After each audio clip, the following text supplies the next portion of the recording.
안녕하세요. 구독 신청, 좋아요, 댓글, 그리고 알람 설정 부탁드립니다. 그럼 작품 만나보실까요? 개나리, 최상천. 그저 팔자소관이거니 하고 모든 것을 타고난 운명에만 맡겨버리고 말자고는 하지만 이따금 지내온 22회를 회상할 때나 또 앞일을 생각할 때 연인은 모두가 기막히고 암담한 것뿐이라 절로 한숨이 나곤 하였다. 그녀는 17에 시집을 갔다. 부모도 없는 농사꾼에게로 시집을 갔다. 먹으나 굶으나 간에 둘이 맞붙어 사는 데가 오히려 마음이 편타고 하여 어머니가 시키는 대로 재 하나만 넘으면 갈 수 있는 이웃 마을로 시집을 갔다. 남편은 저희 동네에서도 한다 하는 장정이어서 내외 두 식구 먹고 살기에는 그냥저냥 지내놨다. 그러자 시집을 간 이듬해 늦은 여름에 남편은 징용에 뽑히게 되었다. 일본 사람들이 저희들의 전쟁에 이용하기 위해서 강제로 붙들어간 것이다. 징용을 가던 날 두 식구 마주 앉아 아침을 먹는데 남편은 연희의 불룩한 배를 눈짓으로 가리키며 조심해야지. 아마 곧 낳게 될걸. 하였다. 연희는 그때까지도 자꾸만 수줍어서 그 말에는 아무런 대꾸도 못했다. 남편은 어린애에게 타이르듯 자기가 떠나고 나면 어찌어찌 할 것을 연희에게 누누이 부탁하였다. 지금 있는 집은 남에게 세를 주고 시숙의 집에 가서 있으란 것과 농사일은 이웃 사람들에게 보아달래서 추수나 하고 이듬해부터는 자기가 올 때까지 농사도 남을 내주란 것이다. 그 밖에도 여러 가지 부탁이 많았다.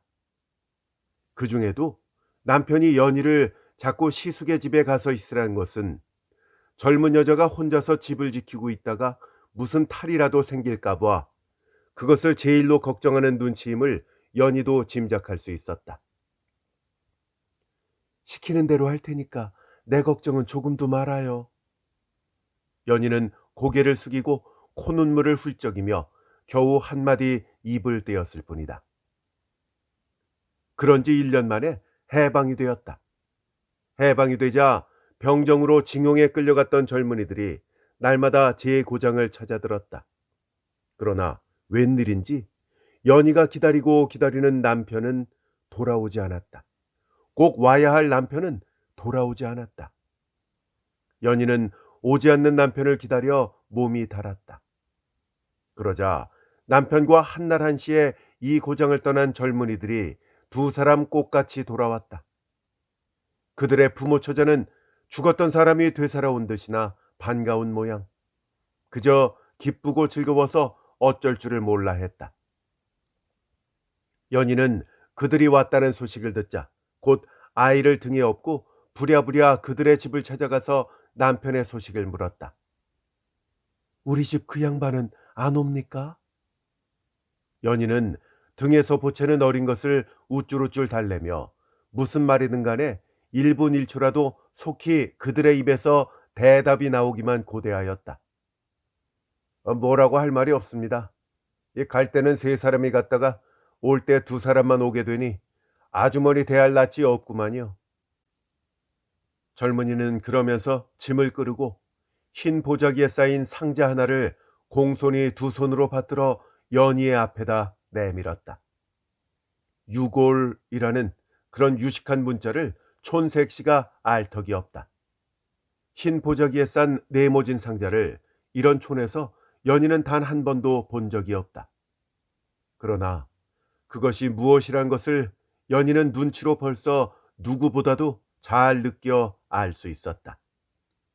자나깨나 잊지 못하던 것, 눈만 뜨면 기다리던 것, 이제는 그렇게 안이 기다려도 되도록 다 마련이 되었다. 그러나 그것이 하룻밤 꿈이 아니요 엄연한 현실인 데는 연희의 실망은 너무도 큰 것이었다. 초라한 오막살이, 서쪽 하늘에서 초승달이 엿보는 오막살이, 썩어가는 지붕에는 하얀 밭꽃이 피어서 너울거리는데 방 안에는 까물거리는 호롱불 밑에서 연희가 두 다리를 뻗어놓고 몸부림을 친다. 왜 죽었노? 왜 죽었노? 나를 두고 왜 죽었노? 응? 왜 죽었노? 가슴을 쥐어뜯는 듯한 애처로운 연희의 넋두리는 어둠을 뚫고 내를 건너 들을 건너 앞산을 건너 아마 하늘에까지 닿았을지도 모르겠다. 연희는 남편이 떠날 때 하던 말, 시숙의 집에 가서 있고 농사는 남을 주라던 그 말을 대수로 알지 않았다. 오막살이에는 낮이면 통이 빈집이었으나 밤이면 언제든 빤한 호롱불이 켜져 있었고 젖먹이 어린 것의 울음소리가 났고 뒤뜰 네마지기 농사는 그녀의 손으로 가꾸어 놓았다. 악을 쓰고 버티며 남편이 있을 때나 다름없이 논바닥엔 퍼렇게 나락포기가 서 있었다. 무정코도 야속해라. 나는 어린 자식하고 누굴 믿고 살란 말이고. 어느 날 밤, 그날 밤도 연희는 남편의 유고를 끌어안고 목이 메어 울다가 밤이 이슥해서 인제는 울려야 목이 쉬어 소리도 나지 않고 눈물도 말라버렸을 때 연희는 와락 자리에서 일어나 윗목에 놓인 괴짝 속을 더듬었다. 괴짝 속에는 그녀의 몇 벌 옷과 함께 또 하나 들어있는 것. 괴짝 속에서부터 덜그럭거리며 마침내 그 연희의 손에 쥐어져 나온 것은 날이 시퍼런 식칼이었다. 이 보기만 해도 몸소리가 쳐지는 식칼은 남편이 떠나던 며칠 뒤부터 연희의 괴짝 속에 간직함이 되었다. 어느 놈이고 덤비기만 하면 이 식칼이 무서운 효력을 발생할 것으로 알고 연희는 누구보다도 이 한 자루의 식칼을 든든하게 믿어왔던 것이다. 연희의 눈이 언제 이렇게 무서운 빛을 발한 적이 있었던가. 흐트러진 머리카락 사이로 독을 품은 듯한 새까맣게 빛나는 동그란 눈알. 연희는 새하얀 보자기에 쌓인 상자를 본시대로 괴짝 위에 얹어놓고 그 앞에 꿇어앉아 날이 시퍼런 식칼을 집어들었다. 손이 덜덜 떨렸다. 가슴이, 온 몸이, 바르르 떨던 칼끝이 갑자기 힘을 얻어 가늘디 가는 연희의 목줄기를 겨누고 내려지려는 순간 괴짝 위에 얹혔던 유골 상자가 삼배적삼 소음에 걸려 뚜그르 연희의 치마폭에와 굴러떨어졌다. 연희가 식칼을 집어던지고 외마디 비명을 지르며 문을 박차고 마당으로 뛰어나갔을 때 땀이 밴 그녀의 등골에는 차디찬 빗방울이 성큼성큼 내려졌다. 악물었던 입술에서 벌겋게 피가 나온 것은 훨씬 뒤에야 알았다. 그런 일이 있은 며칠 뒤 연희는 집을 팔고 시숙의 집으로 옮겨갔다. 시숙의 집으로 옮긴 지 1년 만에 그녀는 또 친정으로 돌아왔다. 친정으로 온 지도 어느새 햇수로 쳐서 3년. 그동안 사철 연희의 등에서만 곰실거릴 것 같던 복돌이가 벌써 5살째에 난다. 내 방천을 따라 쭉 뻗어나간 신장로, 신장로를 내다보고 앉은 초가집, 초가집 돌담 밑에 파란 움이 터져나오는 수양머들 밑에 동네 아이들은 옹기종기 모여서 논다. 아버지 없는 복돌이도 그 패들 중에 한몫 끼어서 논다. 아이들은 자제먹기, 돌치기, 숨바꼭질로 흥이 겨워 놀다가 자동차 소리만 나면 너나 할 것 없이 귀들이 쫑긋하여 길 아래 위편을 두리번거린다. 길 위편에서 제목을 가득 실은 트럭 한 대가 쭈르르 기운차게 달려오다가 아이들이 둘러선 그 앞에 와서 점거한다. 운전대에서 사람들이 선언 내린다. 차에서 내린 사람들은 저희들끼리 뭐라고 시시덕거리며 초가집 마당으로 들이민다. 운전수란 사람은 마루에 놓인 떡 함지박의 보자기를 휘딱 걷어젖힌다. 메밀묵 그릇을 기웃거린다. 그러자 덜어는 마루턱에 걸터앉고 더러는 마당에 쪼그리고 앉아 담배를 피우는 사람도 있다. 그들은 이 집과는 아주 무관하다. 무슨 짓을 하거나 별반 허물이 없다. 한나절 두고 파리 때만 웅성거리던 집안이, 빨랫줄에 누더기만 펄렁거리던 집안이 금시 난리가 난 것처럼 왁자지껄 소란하다. 복돌이 외할머니는 그들이 청하는 대로 묵이면 묵, 떡이면 떡, 음식을 나눠주느라고 두 손이 놓을 새가 없다. 얼마쯤 지나서 노파는 구정물이 꾀죄죄 흐르는 행주치마에 손을 쓱쓱 문지르며 한 사나이를 대해서 이따 날 좀 보고 가게 하였다. 네. 사나이는 별로 의아해하는 일도 없이 한마디로 극히 자연스러운 대답이다. 웬만큼 배를 채운 사람들은 이새를 후비며 끄륵끄륵 트림을 하며 떡집 사립 밖으로 슬슬 나올 무렵 노파는 한 사나이를 데리고 윗방으로 들어갔다. 아이들은 어디나 없이 지절궂다. 그들은 마구 트럭에 엉겨붙어 핸들을 돌려보기도 하고 발동을 만져보기도 하고 별의별 군데 제멋대로 손을 대보며 의론이 분분하다. 어젯밤에 여기서 자고 간 차다. 하나이가 입을 때니 아니라요. 그 차는 앞주둥이가 길던데? 하나이가 말을 받았다. 기다 아니다.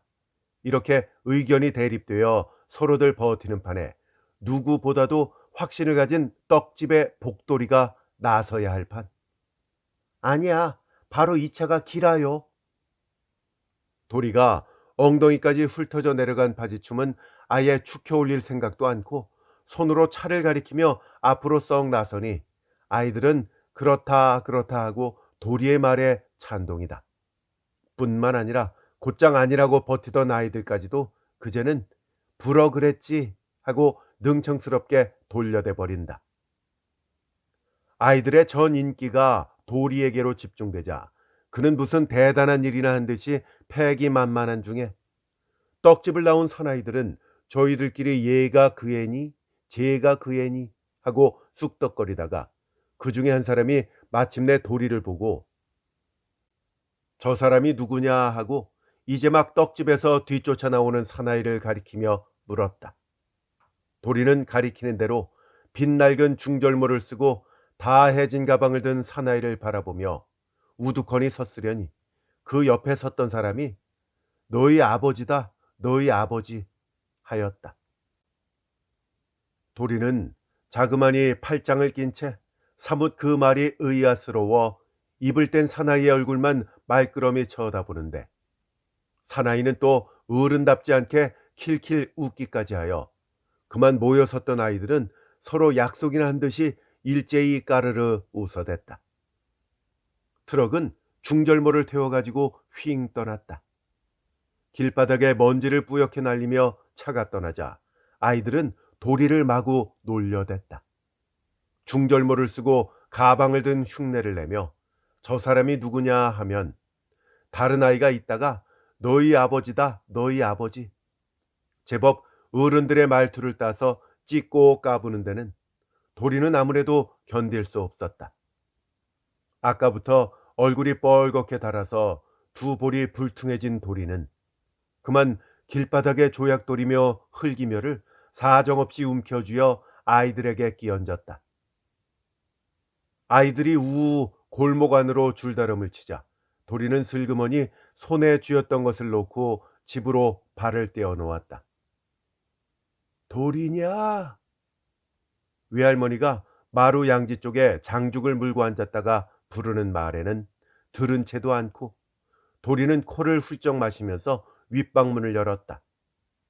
엄마! 도리는 한동안 우두커니 바람벽을 지고 섰다가 엄마, 아까 우리 집에 왔던 사람 그거 누구야? 하였다. 때마침 헌옷을 꿰매던 연희는 그만 바늘 끝에 손가락을 찔리고 말았다. 연희가 아무런 대꾸도 없으니 도리는 재차 묻는다. 아까 안 왔나? 왜 모자 쓰고 가방 들고 온 사람 엄마 모르나 왜? 연희는 자기도 모르는 새 그만 얼굴이 붉어져서 돌아 하고 한번 불러보다가 아이의 코를 앞치맛자락으로 훔치며 할매한테 밥 달라고 해서 먹어 하였다. 친정도 넉넉지를 못하니 허덕 친정만 나무랄 것은 못 되는 일이 아닌가? 모두가 연희 자신의 허물이라면 허물이요, 운명이라면 운명이었지. 남을 걸어 한탄할 일은 아니라고 지금 와서는 연희 자신도 그렇게 생각을 하지만 그저 이래야 옳은 것인지 저래야 옳은 것인지 자기로서도 자기의 일에 갈피를 잡을 수 없었고 자신이 서지를 않았다. 그런 중에도 이번에 친정에서부터 대두되는 개가 문제에 대해서는 더욱더 그러했다. 평생을 홀몸으로 늙을 양이면 말할 여지는 없지만서도 아까운 청춘에 그것도 안 될 말이고 또 혼자서 늙자니 무얼 먹고 어떻게 살더란 말인가? 다 햇소리지 햇소리. 장담 못할 바엔 일찍 조초하는 게 상책이지. 그만했으면 시가에 대해서도 인사치레할 만치는 했고 요새 세상에 과부 서방 얻어가는 게 무슨 허물이람? 기왕 사람을 얻을 바엔 그만한 사람도 없어. 그이도 상처를 했으니까 말이지 그렇지 않고서야 어림이나 있어? 재산이 먹을만해. 응? 남자 그만하면 아무다 내세워도 외양이 의젓해. 뭐 바른 말이지 나무랄 건 열에 하나도 없지요. 주막집 노파가 벌써 몇 차례나 드나들며 떡집 노파를 녹여댔다. 그러면 떡집 노파는 또 주막집 노파의 말을 그대로 딸의 귀에 옮겼다. 대관절, 네 마음이 어떤지. 내가 낳은 딸이지만 자식도 품 안의 자식이지. 애미가 억지로 권할 수야 있나. 모두가 지 맘에 달렸지. 그러면서도 어머니는 행여나 싶어 곁눈으로 딸의 기색을 엿보았다. 연희는 언제나와 같이 다소곳하고 가부간 말이 없었다. 그럴라 치면 주막집 노파는 어째 그런 일을 당자가 좋으니 싫으니 하고 나설 수가 있어? 그러니까 이런 일에는 중매가 있는 법이지. 제일 제 알아 할 밖엔 중매고 뭐고 옛날부터 있을 턱이 없지라. 두 노파가 마주 앉아 서로 주거니 받거니 연희 문제로 몇 날 며칠을 두고 회담이 잦았다. 그런 어느 날 주막집 노파는 나이 한 45, 6세 되어 보이는 사나이를 데리고 떡집으로 들어왔다. 뭐 요기할 게 있는가 모르지. 응? 좀 시장에서 그러는데 뭐 수리사 우리 주막에서도 먹었지만은. 주막집 노파는 이렇게 수선을 떨며 일변 떡집 노파의 귀에다 대고 뭐라고 쑥덕쑥덕하였다. 그러니까 주인 노파는 또 고개를 끄덕끄덕하고 나서 그들은 서너 발만큼 갈라졌다. 그러자 주막집 노파는 이내 또 컬컬한 목소리로 날이 쌀랑하니께 방에 좀 들어가서 어한을 해야 할까 보다 하니 저리 저 방으로 둡시다. 이 방은 며느리 방이고 저 방엔 우리 딸이 있지만서도 요새 어디 내외가 있는가배. 자, 추운데 들어갑시다. 내 술 한 잔 받아올게. 주책 없는 늙은이들이란 하는 수가 없어 하나는 곧 들어가라고 등을 밀고 하나는 또 염치도 없이 들어가란 대로 방문을 열고 들어섰다. 자, 이리 좀 들어오셔. 날이 추워서. 주막집 노파는 사나이의 양복 소매를 잡아당겼다. 바느질을 하던 연희는 아무 말도 않고 일감을 들고서 밖으로 나가려 하니 노파는 한사코 만류하였다. 요새 사람답지 않게 뭘 그러노? 네가 나갈 바엔 내가 나가야 옳지. 아무 말도 말고 걔 앉아라. 응? 주인이면 손대잡을 해야 옳지. 너 없는 방에 그래 손만 앉아있으란 말인가? 연희는 퍽 노엽기도 하고 부끄럽기도 하고 무언지 분하기도 하였다. 자, 만난 김에 서로 자세히들 좀 보시죠. 응? 색시도 이만하면 훌륭하고 신랑도 훌륭하고. 노파는 벌써 술이 한 잔 된 모양. 갈수록 주책 없는 소리만 짓거렸다. 연희는 아무리 참고 견디려고 하여도 속이 자꾸만 뒤틀려서 들고 앉았던 일감을 동댕이 치고 밖으로 뛰쳐나오려다가 막 술상을 차려가지고 들어오는 어머니와 마주쳤다. 어딜 가노? 그러나 연희는 들은 채도 않고 그만 밖으로 뛰쳐나와 부엌으로 들어갔다. 연희의 두 볼에는 자기도 모르는 사이 뜨거운 눈물이 주르르 흘러내렸다.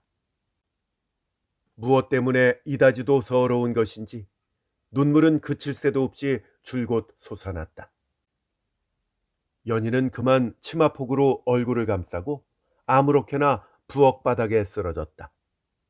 요새 올케는 무엇에 그렇게 속이 틀어졌는지 연희만 대하면 눈살이 셀쭉해서 곧 쥐어뜯기라도 할 것처럼 구는 것이었다. 사람이 나이 20이 넘었으면 지 요량 지가 해야지. 이건 뭐 천치도 아니고 바보도 아니고 허건 날 놀고만 먹으니까 막 천하태평인 모양이지. 연희가 부엌에서 저녁 설거지를 하는데 올케는 방에서 무엇을 하는지 내다도 보지 않고 한다는 소리가 시누이의 험담이었다. 이것은 물론 연희가 들으란 듯이 일부러 하는 소리기도 하지만 또 한편은 딸 자식을 끼고 도는 시어머니에 대한 일종의 화풀이이기도 하였다. 그렇지만 남구에도 돌에도 될 데 없는 것을 갑자기 어쩌란 말이냐? 노파는 마지못해 한마디 입을 떼었으나 행여 며느리의 비위를 건드릴까 싶어 조심이었다. 며느리는 전에도 그렇기야 했지만 연희가 친정으로 오고 난 후로 어느 하루 상판을 바로 펴는 날이 없었다. 그도 따져보면 통이 며느리만 그릇할 수도 없는 것이 남편이라고 1년 내 가야 집에는 한 달을 옳게 있는 일이 없어. 사철 바람개비처럼 얘가 퍼떡 제가 퍼떡 떠돌아다니다가 집이라고 들면 손 하나 까딱하는 일 없이 낮잠이나 늘어지게 자다가는 며칠이 못 가서 또 어느새 어디로 갔는지도 모르게 휘딱 없어져 버리는 위인이라 남의 자식 데려다가 고생시키는 것만 해도 안타까운 노릇인데 게다가 속을 썩이기까지야 될 말이 아니라 그래 노파는 아들 걱정, 딸 걱정, 며느리 걱정 한날 한시도 그에겐 속 편할 날이 없었다. 연희는 부엌일, 빨래일, 삭바느질 심지어 들일까지라도 도맡아 가지고 치러내는 형편이라 식모 겸 머슴 겸 지내는 처지건만 올케에게는 무언지 모르게 자꾸만 눈치가 보였다. 도리가 밥투정을 해도 올케가 쳐다보였고 준이 즉 올케의 큰아들과 도리가 싸움질을 해도 그렇다. 준이는 도리보다 2살 위라 학교에라도 다닌답시고 걸핏하면 도리를 골려댔다. 이놈 새끼 너희 집에 가라. 별로 대수롭지 않은 일에도 준이는 곧잘 도리의 덜미를 쥐어 누르고 발길로 엉덩이를 걷어차면서 이렇게 소리소리 지르면 도리는 이잉 울면서 한마디 항거도 못하고 사방을 두리번거리며 유일한 보호자 연희의 얼굴만 찾는 눈치였다. 왜 때리니? 커다란 게 동생을 때리면 쓰나? 그러지 마라. 응? 연희는 속으로 눈물을 지그시 깨물며 도리의 머리를 쓸어주고 엉덩이에 묻은 흙을 털어주고 할라치면 걘 별나기도 하다. 건드리기만 해도 우는구나. 올케는 이렇게 덮어놓고 빈정거렸다. 그뿐이 아니다. 떡 한 박에서 시루떡을 싹둑 잘라 준이를 쥐어주며 넌 너대로 가서 놀아라. 뭘 한다고 밤낮 그이하고만 야단이냐? 하고 말마다 꼬챙이가 있는 소리만 골라가면서 하였다. 그러면 그럴수록 준이는 자기의 우월감에 떡을 손바닥에 놓고 보란듯이 이죽거리고 하면 도리는 그만 힘없이 돌담 모퉁이에 기대서서 부러운 듯 손가락이나 빨고 하는 것이 모두 대수롭지 않은 일이지만 연희의 가슴에는 못이 하나씩 더 박히는 것이었다. 낮에도 연희가 부엌에서 빨래에 잿물을 내다 하니 골목에서 도리의 우는 소리가 났다. 설마 내버려 둔들 죽이기까지 하려고 하면서도 한편으론 마음이 놓이지를 않아 마침내 쫓아가 보았다. 준이는 이놈 새끼 콱 뒤져라 하며 도리를 길바닥에 넘어뜨려 놓고 옆구리며 허벅지를 발길로 마구 사정없이 걷어차고 있었다. 왜 그러니? 응? 제발 그러지 마. 남이 때려도 말릴 판인데 동생을 패면 어떡하니? 연희는 그만 목이 메어서 말이 잘 나오지 않았다. 하마터면 눈물이 펑 쏟아질 뻔한 것을 꿀꺽 참고 있는데 엄마, 준이가 내 팽이 뺏어갔어. 구길이한테 얻은 거 뺏어갔어. 하며 도리가 운다. 지난 밤인가 싶다. 연희가 바느질을 하느라고 오래도록 자지 않고 있는데 구들목에서 쌕쌕 자던 도리가 잠결에 벌떡 일어나더니 그 길로 무엇을 두리번거리며 찾다가 주머니를 더듬어 보고는 도로 픽 쓰러지는 것이었다. 도라, 왜 그러니? 응? 연희가 수상쩍어 물으니 내 팽이 하고 도리는 주머니 속에서 팽이를 꺼내 연희 앞에다 내밀어 보였다. 그러면서 도리는 빙그레 웃었다. 연희는 웃는 아이의 얼굴에다 제 뺨을 대고 비비면서 그거 웬 거야? 하니까 구길이가 주었어 하였다. 구길이는 이웃집의 아이다. 연희는 이 어젯밤의 일이 생각나자 비실비실 달아나는 준이를 뒤쫓아가서 팽이를 도로 빼앗아 도리의 손에다 쥐어주었다. 도리는 그제야 손등으로 눈물을 씻고 울음을 속으로 추스르며 연희의 뒤를 따라왔다. 도리는 연희가 일하는 부엌에까지 따라와 한쪽 곁에 쪼그리고 앉아서 종시 아무데도 나가지 않았다. 그러나 준이가 그대로 있을 턱이 없다. 그는 누가 때리긴 한 것처럼 엉엉 울면서 저희 어머니에게 고모가 이러고 저러고 하더란 말을 고해 바치면서 도리 새끼 밥 주지 마라, 저희 집에 보대라 하고 집이 떠나가게 야단이었다. 마, 아니 꼽게시리 자식 편은 무더니도 들대. 그 꼴 저 꼴 안 보고 속편히 살라면은 뭐 때문에 친정에 와서 저러고 있을꼬? 올케의 빈정거리는 말이 봉창을 통해서 연희의 귀를 찔렀다. 별 수 있나? 그저 내가 이 집을 떠나야지. 연희는 입속으로 중얼거리면서 뭐라고 하든 종시 못 들은 채 한마디의 대꾸도 하지 않았다. 제목상을 한다는 사나이는 사흘돌이 트럭을 타고 연희의 집 앞을 지나쳤다. 그는 이 길을 지날 때마다 과일이며 비누며 장난감 같은 것을 사가지고 와서 연희의 환심을 사려고 들었다. 그리고 또 운전수며 조수며를 데리고 와서 음식을 팔아주기도 해서 연희 어머니에게는 다시 없이 고마운 사람으로 여겨졌다.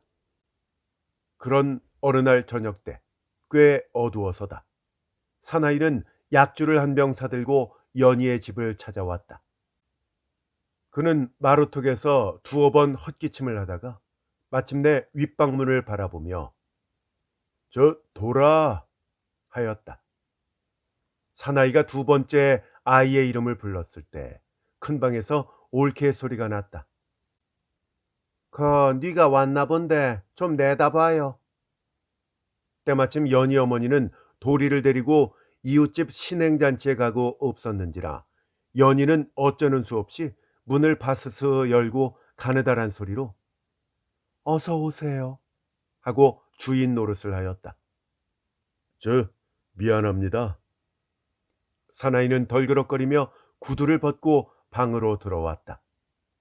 연희는 얼마 전부터 벌써 어느 정도 마음의 준비가 있었는지라 사나이가 방으로 들어와도 그 언제와 같이 노엽거나 분한 생각은 나지 않았다. 그녀는 다만 기구한 운명의 장난을 저주할 따름이었다. 한동안 침묵이 지난 뒤 사나이는 입을 열었다. 그저께 어머님을 통해서 대략 이야기는 들었습니다. 마침 그럴 생각이 당자로부터 있단 말을 듣고 나도 퍽 마음이 기뻤습니다. 사나이는 담배를 피우면서 말을 계속하였다. 나 역시 팔자소관으로 작년에 상처를 하고 아직까지 호래비로 지냅니다만 소생이라고는 하나도 없고 시부모도 없고 단 두 식구 살림이니 뭐 별로 고되거나 할 바는 없지만 내가 나이가 좀 많아서 마음이 어떨는지. 사나이는 말끝을 흐리면서 연희의 손을 가만히 쥐었다. 주무르기도 하였다. 연희는 그저 가슴이 두근거렸을 뿐 창조리는 아무런 생각도 나지 않았다. 그 뒤 사나이는 언제나와 같이 트럭을 타고 연희의 집 앞을 자주 드나들었으며 때로는 연희의 방에서 하룻밤씩 쉬어가는 일도 없지 않았다. 그로부터 석 달이나 지난 오늘 연희의 뱃속에는 또 하나 작은 생명이 커나고 있음을 어찌하는 수가 없었다. 도리가 연희를 찾아오는 사나이를 누구냐고 묻던 일이 있은 지 훨씬 뒤에 사나이에게서는 돈 5,000원과 연희가 입을 옷감 한 벌이 왔다. 그러면서 음력으로 3월 11일 날이 그가 연희를 데려갈 날이라고 하였다. 연희가 두 번째 시집을 가야 할 날도 얼마 남지 않은 어느 날 밤 사나이가 또 연희를 찾아왔을 때 연희, 그 전에 대구 와본 일 덜어 있나? 하고 물었다. 연희가 잠자코 고개만 가로저어 보이니 참 좋지. 이런 데 살다가 처음 가보면 깜짝 놀랄걸. 연희는 그 말에는 아무런 대꾸도 않고 벌써 언제부터 마음속에 벼르던 말을 이판에 한번 속 시원하게 물어보리라 하였다. 저 도리는 어떡하기로 할 작정이세요? 을에 데리고 가야죠. 도리라니? 내 아이 말입니다. 그러니까 사나이는 한참 동안 아무런 말도 없다가 그 애는 이 다음에 할 뿐이었다. 연희는 그만 가슴이 뭉클하여 미처 무어라 더 말도 못하고 있는데 그 애는 외조모한테 더 두었다가 이 다음에 학교 다닐 나이가 되거든 그때 데려가지. 하고 사나이는 아주 말끝을 맺어버렸다. 돌담 담장 너머로 개나리가 노랗게 핀 어느 날 도리는 돌담 밑에서 놀고 있었다. 그는 준이가 공부할 때면 곁에서 한두 마디씩 들은 것이 기억났다. 그래 그는 지금 글 공부 놀이를 하는 참이다. 제31과 고드름 고드름 고드름 수정 고드름 고드름 따다가 발을 엮어서 각시방 영창에 달아놓아요. 도리는 이리저리 거닐면서 커다란 소리로 글 읽는 흉내를 내고 있는데 거기 구길이가 왔다. 도라. 응? 도리 너희 엄마 시집 간다대. 응? 응, 우리 엄마 시집 간다. 실상 도리는 아무것도 모르면서 구길이가 그러니까 괜히 덩달아 그렇게 말했을 뿐이다. 너도 가나? 응, 나도 간다. 할매도 간다. 에이, 거짓말. 참말이야. 도리는 구길이 보는데 입을 한번 삐죽하고 나서 이내 또 글 공부에 대한 흉내를 내며 저 혼자서 신장로 저편으로 걸어간다. 각신님, 각신님, 안녕하십시오. 낮에는 햇님이 문안 오시고 밤에는 달님이 놀러 오세요. 도리는 준이도 말고 구길이도 말고 저 혼자서 이렇게 입에서 나오는 대로 짓거리며 노는 것이 마음 든든하고 좋았는지도 모른다. 돌담 담장 너머로 개나리가 노랗게 핀 어느 날, 한낮이 훨씬 겨웠을 때 도린의 집 앞 신장로에 제목을 가득 실은 트럭이 한 대 정거하였다. 운전대에서는 예의 사나이가 다 해진 가방을 들고 나와 도린의 집으로 들어갔다. 얼마쯤 지나서 사나이는 두 눈에 눈물이 글썽글썽한 연희를 앞세우고 나왔다. 연희는 차에 올라서야 비로소 눈으로 도리를 찾았다. 복돌아. 목맨 소리로 한마디 불렀으나 도리는 눈앞에 나타나지 않았다. 돌아, 할매하고 있으면 내 꽃가옷 사가지고 올게. 하고 눈물을 머금고 타이르던 도리. 도리는 어디로 갔는가? 차가 막 떠나려 할 무렵 연희가 불러도 대답이 없던 도리는 어느새 그렇게 재빠르게도 올라탔는지 차 짐 위에 올라가 자그마니 앉았는 것이 그제야 발각이 되어 이내 조수의 손으로 끄집어 내려졌다. 차가 윙 떠나자 도리는 길을 쓰고 트럭의 뒤를 쫓아갔으나 거리는 점점 멀어질 뿐이었다. 연희는 번연히 그런 줄도 저런 줄도 알면서도 간다. 차가 가는 대로 몸을 맡겨야만 하였다.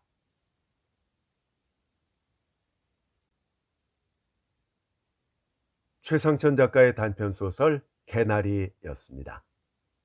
구독 신청, 좋아요, 댓글, 알람 설정 다시 한번 부탁드립니다. 안녕히 계십시오.